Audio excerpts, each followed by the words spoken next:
Doctor Rakesh आप एक दो चीजें जल्दी से बता दीजिए। अमेरिका जो है वो एक तरफ तो कह रहा है कि चीन को कि एक बहुत अंधेरी सुरंग, डार्कर चीन के साथ आपका अंधकारमय लोगों के साथ आप चले गए हैं, लेकिन वही ट्रम्प जब जीत के आते हैं तो अपने शपथ ग्रहण के लिए शी जिनपिंग को व्यक्तिगत रूप से बुलाते हैं कि भाई आइए आप हमारे शपथ ग्रहण में वो होइए, और जब वो मना करते हैं तो किसी दूसरे को नहीं बुलाते हैं।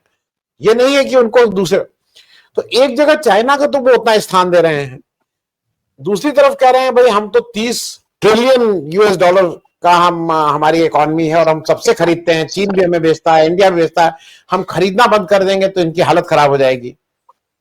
मुझे नहीं लगता कि आज की दुनिया में कोई ये कह सके कि हम खरीदना बंद कर देंगे। मैं जानकारी के लिए बता दूं, भारत चीन को व्यापार नहीं करता था, जो मटन और ये जो जितना भारत से ये सब जो बीफ जाता है वो वाया वियतनाम जाता है चीन में। पाकिस्तान के जो टूल्स हैं और जो पाकिस्तान से इंपोर्ट इंडिया में होता है वह दुबई होता है। ये तो हवा है, इसको अगर कोई इस गलत फहमी में है कि उसको रोक लेगा तो वो कहीं से घूम के जाएगा, अगर अमेरिका को लगता है, क्योंकि अंत में सब लोग सफर करेंगे, इसमें कोई दो राय नहीं है। मैं सिर्फ एक चीज पूछ लूं कि ये जो चीन में हमारे यहाँ बड़ा हल्ला मच रहा है कि देखिए साहब वो पहलगाम पे चीन का जो एससीओ का डिक्लेरेशन था उसमें पहलगाम का नाम आ गया। दो चीजें याद रखिए, पहलगाम का नाम आया लेकिन उस पहलगाम की निंदा करने वाला पाकिस्तान भी था, जिसको हम डायरेक्टली कहते हैं कि यही व्यक्ति थे।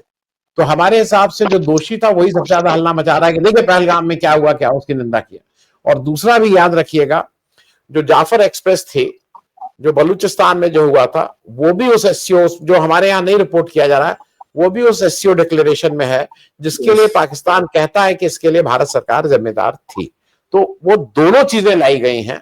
तो टोटलिटी में मतलब किसने क्या खोया और क्या पाया। लेकिन डॉक्टर राकेश, हम लोग कोई विदेशी मामलों के विशेषज्ञ नहीं है, लेकिन इतना समझ में आता है कि भाई बता दो कि किसकी तरफ से ताली बजानी है, इधर वाले को होते पोर्रे करना है कि उधर वाले को करना है, ये बात तो कुछ क्लियर कर दो ना। कभी इधर करते हैं फिर वो उधर चलो उधर चलो, उधर करते हैं। अरे भाई कुछ तो क्लियर कर दो। तो आपको अगर क्लैरिटी हो तो जरा आप हमें भी बता दीजिए, तो हम कल से उसी तरफ से ताली बजाएं। नहीं तो जो हो रहा है आप भी अपना उसमें कुछ बताइए कि आपकी जो समझ में आ रहा है। डॉक्टर राकेश, देखिए सर, भारत की विदेश नीति इस वक्त सचमुच में किसी को समझ नहीं आ, क्योंकि वो भारत की विदेश नीति रही नहीं है। वो नरेंद्र मोदी नाम के एक व्यक्ति के महिमा मंडन के लिए बनी हुई नीति है।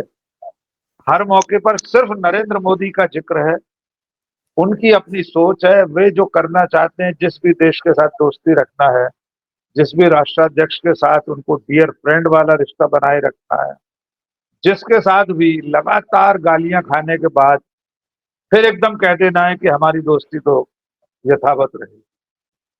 तो इस वक्त हमारी विदेश नीति दो राहे पर, चौराहे पर, छह राहे पर खड़ी है।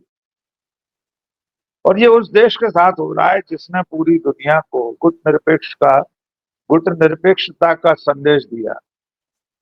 1955 में इंडोनेशिया की राजधानी बांडुंग में पहला अफ्रीका एशियाई सम्मेलन हुआ। तब से लेकर हम लोगों ने पूरी दुनिया में एक अलग जगह बनाकर रखी, खासतौर से शीत युद्ध के समय में, जबकि दुनिया दो ध्रुवों में बटी हुई थी।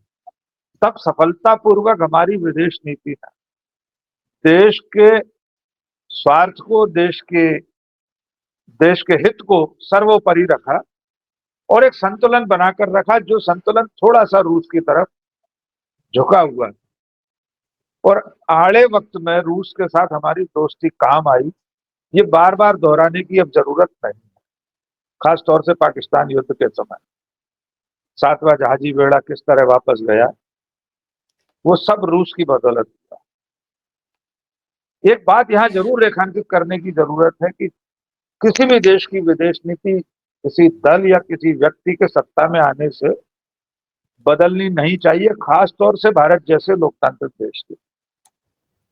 1977 में जब जनता पार्टी की सरकार बनी, सरकार बनने की प्रक्रिया चल रही थी, मोरारजी भाई प्रधानमंत्री बन चुके थे।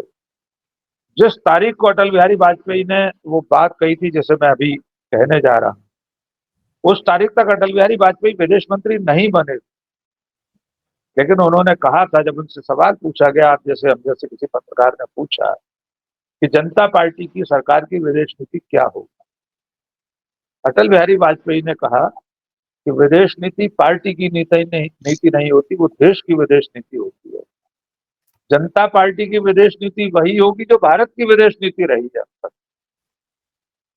लेकिन नरेंद्र मोदी ने 2014 में सत्ता में आने के बाद विदेश नीति को अपने ब्रांड को भुनाने के लिए, उनके समर्थकों ने नरेंद्र मोदी को विश्व गुरु स्थापित करने के लिए सिर्फ उनकी छवि को चमकाने की कलई के रूप में बदल दिया, और ये कलई अब खुल गई है। विश्व इतिहास में शायद पहली घटना होगी किसी देश का प्रधानमंत्री दूसरे देश के राष्ट्रपति चुनाव में एक प्रत्याशी के लिए वोट मांगे। अब की बार ट्रंप सरकार। भारत में पलक पावड़े बिछाए गए my dear friend Donald Trump, howdy Modi, Namaste Trump, ये सब करते हुए देश के हितों को एक तरफ रख दिया गया। कभी लगा ही नहीं कि नरेंद्र मोदी और उनकी सरकार विदेश नीति के मोर्चे पर कोई भी बात, कोई फैसला, कोई निर्णय सोच समझ कर रही। ऐसा लगा कि उनकी जो ट्रोल आर्मी है, उनका जो व्हाट्सएप विश्वविद्यालय है, विश्वविद्यालय, विश्व नहीं कह रहा हूं मैं, तो वो जो विश्वविद्यालय में जिस तरह का विष, जिस तरह का जहर फैलाया जाता है, उसका प्रभाव विदेश नीति में दिखने लगा। कब चीन को गाली देना है, कब चीन के साथ झूला झुलाना है, झूला झूलना है, चाय बनाकर पिलानी है चीन के प्रीमियर को, गलवान के बाद 5 साल तक चीन के शब्द नाम का उच्चारण नहीं करना है, फिर चीन चले जाना है। ये सब वो नरेंद्र मोदी कर रहे थे जो विश्वगुरु बने हुए। ये कैसा विश्वगुरु था जो 5 साल तक गलवान घाटी में हमला करने वाले देश का नाम नहीं ले सका। और यही दोहराव अब अमेरिका के साथ रिश्तों में हो रहा। आपने ठीक कहा, हम लोग विदेश नीति के जानकार नहीं हैं। एक साधारण पत्रकार और हिंदुस्तान के साधारण नागरिक के नाते जो दिख रहा है उसे हम बयान करते हैं। दिख ये रहा है कि डोनाल्ड ट्रंप ने अपनी इस दूसरी पारी में भारत और नरेंद्र मोदी के साथ जो सलूक किया है और कर रहे हैं, वो ये बता रहा है कि हमारी विदेश नीति विफल हो गई है पूरी तरह। पहले डोनाल्ड ट्रंप ने अपने शपथ समारोह में नहीं बुलाया, हमारे विदेश मंत्री वहां पर सत्याग्रह जैसा करते रहे कि किसी तरह कृपा करके बाबा, एक इनविटेशन कार्ड का सवाल है बाबा, एक आमंत्रण पत्र दे दीजिए हमारे साहब के नाम पर। नहीं मिला, नहीं गए नरेंद्र मोदी, और गुरपतवंत सिंह पन्नू बैठा था वहां पर शपथ समारोह।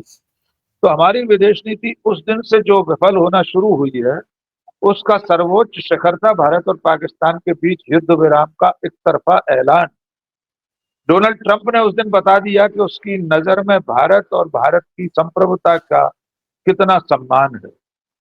और उसके बाद टैरिफ को लेकर जो लगातार घुड़कियां दे रहे हैं डोनाल्ड ट्रंप, और हम कहां पहुंच गए हैं कि एक ट्वीट कर दिया डोनाल्ड ट्रंप ने तो चंद मिनट के अंदर प्रधानमंत्री ने फिर दोस्ती की पीढ़ियां बढ़ाना शुरू कर दी।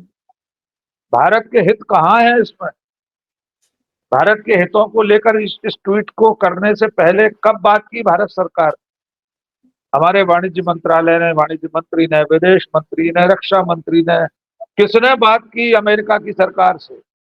किसने कहा कि एक तरफा टैरिफ मत थोपते जाइए, अगर दोस्त मानते हैं तो? 42 बार डोनाल्ड ट्रंप सीज फायर का श्रेय ले चुके हैं और हमारा प्रधानमंत्री गुड़ खाए बैठा है। एक शब्द उन्होंने अपने श्रीमुख से अब तक नहीं कहा हमारे प्रधानमंत्री ने कि डोनाल्ड ट्रंप झूठ बोल रहे हैं। नेता प्रतिपक्ष संसद में चुनौती दे रहा है, राहुल गांधी कह रहे हैं सब पार्लियामेंट में खड़े होकर लोकसभा में, आप यहां फ्लोर पर कहिए कि डोनाल्ड ट्रंप इज लाइंग, झूठ बोल रहे हैं डोनाल्ड ट्रंप। नहीं बोल पा रहे नरेंद्र मोदी। और अब हमें यह सुनना पड़ रहा है कि भारत 2 महीने के भीतर माफी मांगेगा। हम तो एक नव स्वतंत्र राष्ट्र थे 1947 में, हमारे पास कुछ नहीं था, तब भी हमें किसी ने, हमारे देश को, हमारे प्रधानमंत्री को इस तरह से धमकियां नहीं दी जैसी आज सुननी पड़ रही।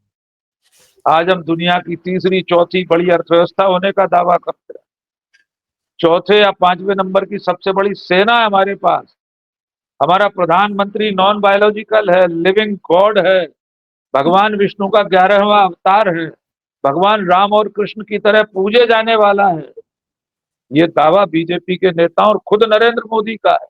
उसके बाद अमेरिका में किसी दफ्तर में बैठा हुआ एक हाकिम धमकी दे रहा है कि भारत को 2 महीने में माफी मांगनी पड़ेगी। तो हमारी विदेश नीति का जनाजा निकल चुका है। चीन के साथ रिश्तों पर आखिरी बात कहकर अपनी बात खत्म करूंगा कि चीन के साथ झालर का बहिष्कार कराने का आह्वान इन्हीं नरेंद्र मोदी के अंधभक्त, इन्हीं के समर्थकों की ट्रोल आर्मी करती रही है। लेकिन आज भी गलवान के बाद भी चीन के साथ हमारा कारोबार जारी है। $100 मिलियन का व्यापार घाटा हम बर्दाश्त कर रहे हैं। अंतिम बात, एससीओ की बैठक में पहलगाम का जिक्र हुआ, साथ में बलूचिस्तान का जिक्र भी करवा लिया। ये वो पाकिस्तान है जो ऑपरेशन सिंदूर के बाद संयुक्त राष्ट्र संघ की सुरक्षा परिषद की आतंकवाद विरोधी कमेटी का डिप्टी सदर बन जाता है, तालिबान सैंक्शन कमेटी का चेयरमैन बन जाता है। दुनिया की सारी वित्तीय संस्थाएं अपनी झोली खोल देती हैं, अपना खजाना खोल देती हैं पाकिस्तान की झोली भरने के लिए। Field marshal Asim Munir white house में बैठकर हलाल लंच कर रहा है, उसका मेन्यू जारी हो रहा है व्हाइट हाउस की तरफ से। वहां के सेना के बहुत बड़े आयोजन में चीफ गेस्ट होता है आसिम मुनीर। आनंद सर, हम कहां खड़े हैं विदेश नीति के मोर्चे पर? हमारी लुटिया डूब गई है विदेश नीति। जी।